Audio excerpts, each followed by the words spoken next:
I'm Shirley. I'm here with Cam Hunter. He's going to be performing tonight with Hoodie Allen at the Phoenix. All right. Yes, I am. So back in 2007, when Down With Webster's first CD came out, the first one, the blue one, the blue one. I forget about that one. Yeah, I consider that to be your first one. I do too. It's amazing. Yeah. All right. So in the band section, you appear as solo. Can you explain that nickname and like who gave it to you? Oh, that's what I originally used to rap as back in the day. I rapped as Cam Solo because it was like Han Solo, but a little bit different. I used to do that back in the day. That's how I originally became a part of Down With Webster. Was I was doing kind of shows while I was in university, and I was friends with them since high school, so we meshed. Okay.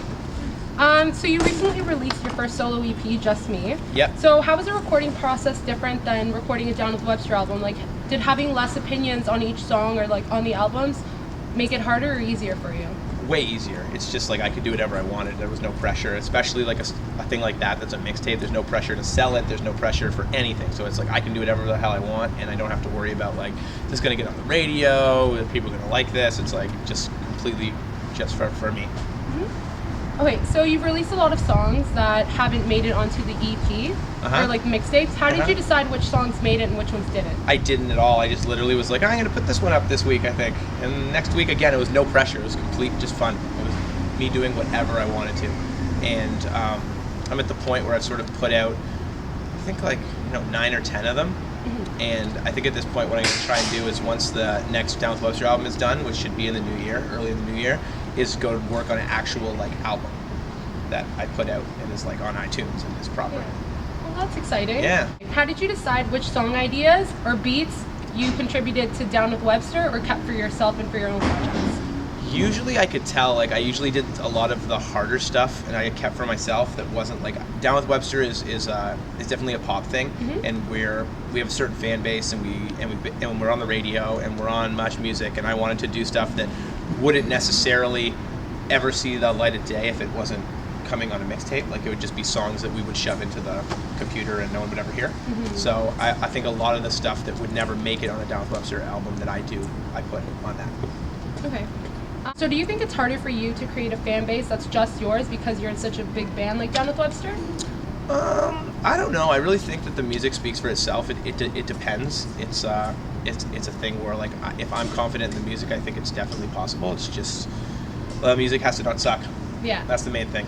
Would you consider ever going on tour on your own? Yeah, of course. Like Down With Webster, it's a thing where we'll be on tour for like 3 months and then we'll come off and be off tour for 3 months, and I'm at home just like, what am I doing with my life? Like, I just got off tour and now I don't have anything to really do.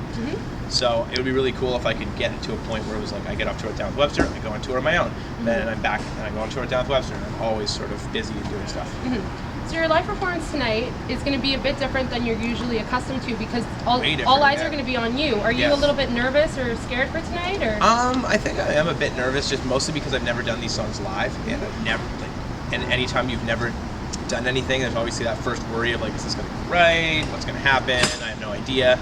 But in terms of actually being on stage, I'm lucky again that I've been in a band now for a while that's been playing big shows, and I'm very used to that. So I'm comfortable. When you're on stage, how does the crowd affect your performance? I'd say that if the crowd is into it, I obviously get more hyper and I have more fun and I'm more intense. However, I've learned to be really good at acting, and even if they're not good, I can still get intense. So it's just mostly personal. It's like how good I feel about the show, how happy I am, but you wouldn't be able to tell. I'm not going to be like sulk and stomp around if the crowd sucks, So who are your influences when you're writing songs? Oh man, I get influenced by everything. I get influenced by tons of shit I listen to. I do a lot of sampling, like I make a lot of the actual beats as well, which is also something I didn't get a chance to do a ton of in Down With Webster. So I get inspired by old songs I'll listen to or stuff that I want to sample.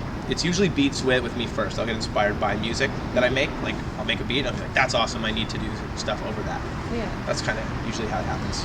Okay, so Down With Webster is set to be a blend of Sly and the Family Stone meets the Beastie Boys. How would you describe your music? Oh man, I'd say my music usually ends up sounding like a more urban Rage Against the Machine. It's like I yell a lot and the beats are really hard, but it's definitely not as rocky and there's not live drums all over it. It's like a lot of 808 drums and synthetic stuff, so it's kind of like that. And truth be told, I'm still finding out what it is that I do. Like every time I go in, I learn something. It's like, oh, I can do this, or I want to do this, or it changes. Yeah. All right. Well, thank you so much.